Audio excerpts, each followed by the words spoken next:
Hey everyone, it's Ben Hardy here, and in today's video we're reviewing the new 2024 Audi Q8 E-Tron. Before we get into this video, I want to give a huge shout out and thank you to the Audi here in Salt Lake City, Utah for giving me some time with this Q8. This particular one is still available for sale for the time being, so if you're interested, I'll include a link to their website in the description down below so you can check out this Q8 and the rest of the inventory that they have. If you have any questions, you need any help, just ask for Landon. And then on a side note, if you want to save time and money the next time you purchase a car, link to my car buying guide in the description down below. Let's get into it.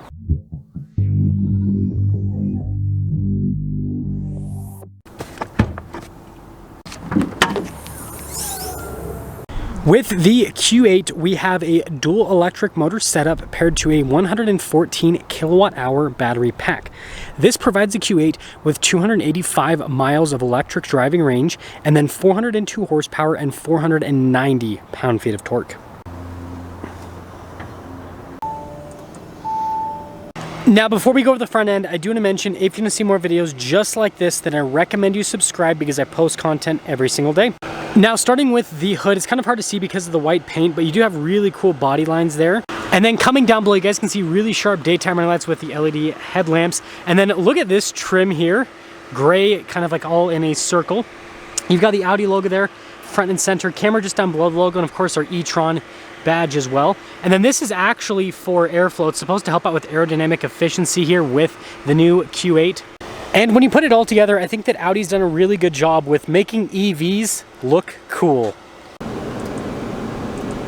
Coming around the side here, our tire and wheel setup is 255, 50, 20 in the front and over in the rear. And then you guys can see with the wheels, you got the silver there on the top with the metallic gray, and it's a good looking wheel.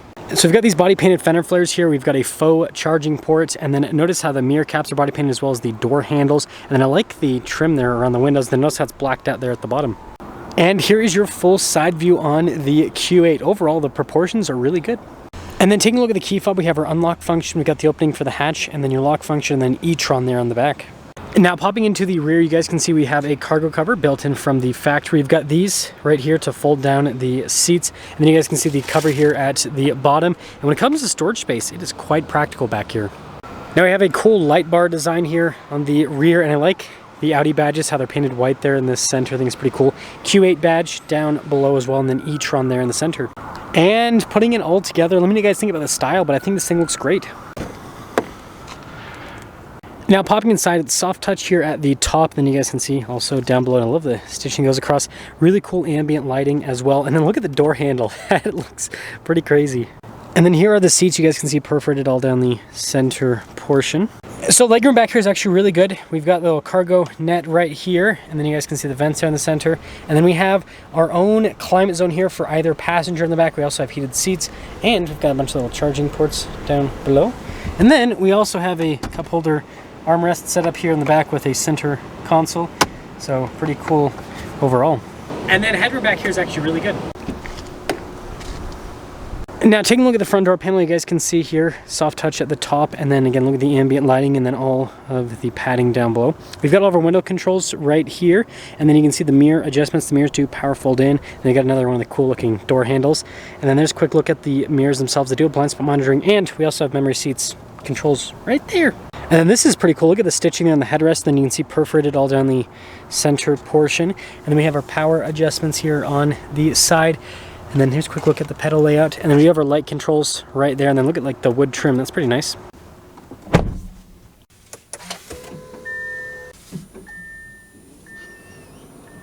Now taking a look at the steering wheel, really nice trim all around. You can see the stitching there on the center portion. We do have paddles on the back for the regen, and overall I think the design's pretty cool. We've got voice command volume controls on the one side. We've got controls there for the center stack, and then you guys can see the stalks there on the back. Now taking a look at the gauge cluster itself, first off we can scroll through some different screens here, and if you press the view button it'll kind of change that as well, which is really cool. So it'll kind of maximize things. And then you guys can see our current range right now, 213 miles. We obviously aren't all the way up to 100%, but you've got that info up there as well. Now in reverse, we do have a 360 camera system that has trajectory lines that turn with the steering wheel, and we obviously have all the different viewpoints that you can go through, and we have the 3D view, which is also pretty sweet as well. Now as to the rest of the infotainment system, this is just Audi's modern unit, so it responds really well. We've got the shortcut bar there on the side, and if we pop into the vehicle tab, you can see that, well, it lets us go through a bunch of different vehicle stuff. So like we've got the drive mode select, for example, you got the seats, the charging, all of that. And look at all the different drive modes that this has. I mean, it's got drive modes for literally everything, and you can also adjust the suspension from this page as well. Now down below we have our secondary screen, which is kind of like the climate screen, so you guys can see with the climate controls, the heated and cooled seats. But you also have stuff like the garage door opener, hill descent control, kind of random stuff. And then look, drive mode select down below, stability control, hazard lights, and then some stuff for the climate controls as well, kind of all over the place. And then you do have some physical buttons here in this area. I like that we actually have like an actual volume control. I think that's a really nice feature. And it also changes the tracks too when you click it there to the side. And then of course we have this shifter in the E-Tron, which is very interesting. So you guys can see it lets you know what's happening there, but this is the actual shifter. So definitely definitely unique. It's futuristic looking, that is for sure. And we've got a bunch of storage here in the center with a wireless phone charging pad. And then with the center console, I thought that it had a pull tab. I forgot it doesn't. I just lift it up. But yep, decent storage. And also you can cover this up, which is cool. And speaking of storage, there's your glove box, which is pretty large. I do like the little handle right there. And then this trim here on the dash, and the overall look. Like, look at that. That's sweet. Now up top, we've got our controls here for the sunroof, as you can see. And then we do have kind of like a lighter colored headliner. Now taking a look at the window sticker, you guys can see 2024 Audi Q8 E-Tron Quattro. But here's all of the standard equipment that this comes with and the warranty information. Then you guys can see the base MSRP, $74,400. Got a few options on this one. Total MSRP, $81,780. Let's see how it drives.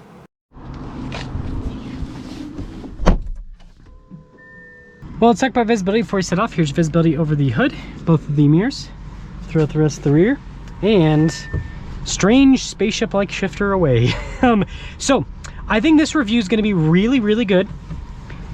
Not because I'm making the video, but because I happen to have a Mercedes EQE SUV as my demo car for the week. I will show it to you guys to prove it. You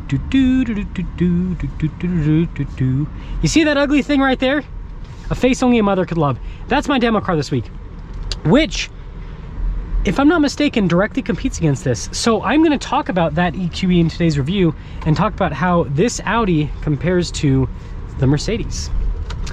So, first off, what I want to say is I love how comfortable this car is. Ride comfort's really good. I think overall they've done a really good job with the comfort side of things here with this Q8 E-Tron. Obviously it's super quiet because it's fully electric. But yeah, this thing's comfy. See, going over that little... Yeah, that's crazy. Going over a little metal grate. Usually those can be kind of like jarring to an extent. But no, I mean, like that's super comfy. Braking's pretty normal for an electric car. It's crazy. And I do like the fit and finish in this. I will say, so the Mercedes I have as a tester is quite a bit more expensive than this. I'm pretty sure it's like $20,000 more. So it does have like a more upscale interior is the way that I will put it.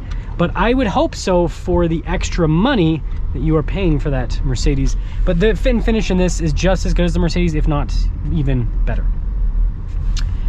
Some other stuff, this is all super user friendly, so I like that. I like Audi's setup. I think they've done a good job with that. That's so smooth. I will say, I feel like this is a pretty big improvement over the regular E-Tron. So this is kind of replacing the E-Tron, even though it's kind of, the naming's weird because it obviously doesn't look like a Q8. It looks like an E-Tron that's been updated, which is what it is. But yeah, it's super comfortable. I know I keep saying that, but that's kind of the thing I'm noticing more so than anything else. Pop over here. Okay. I will say the interface is pretty easy to use while you're driving. So pop it into dynamic now. So everything's going to be a little bit more aggressive. And again, with the regen, I can make it more aggressive with the paddle. So I was doing no regen before. And now look at this, no brake. Now I'm applying a little bit of brake. But it's cool how you can adjust the regen with this. I think that adds to the practicality. Pretty good. We'll get a better acceleration up here in a little bit. Okay, so let's get our acceleration here with the yeah, it's got some good pep in its step.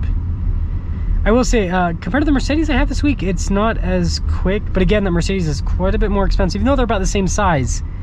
The Mercedes is more expensive, so it makes sense, right? Again, I hope that it has better acceleration, but this is good for an electric car. Yeah, it's got really good power. So I think they've done a solid job with that overall. So to sum things up here with the Q8, I think this is a big improvement over the E-Tron. So they've definitely sharpened things, so that's positive. And then, you know, compared to the Mercedes EQE, well, first off, it's not hideous. So I think that's a big improvement. These scooter people here in Salt Lake, sidewalk or road, don't do both. Anyways, so I think that's definitely a big improvement. And yeah, I mean, I'm trying to think, like, I don't think the Mercedes is worth the extra money over this one, to be honest. I'd rather get this. I'd rather save the money and go for this because, you know, there are some slight upgrades with the Mercedes, but like this looks better, it drives really well, it's just as comfortable. And so yeah, let me know what you guys think about the Q8. Let me know if you'd go Q8 or Mercedes EQE, but I think that I'm on Team Q8. I think this packaging just makes a little bit more sense.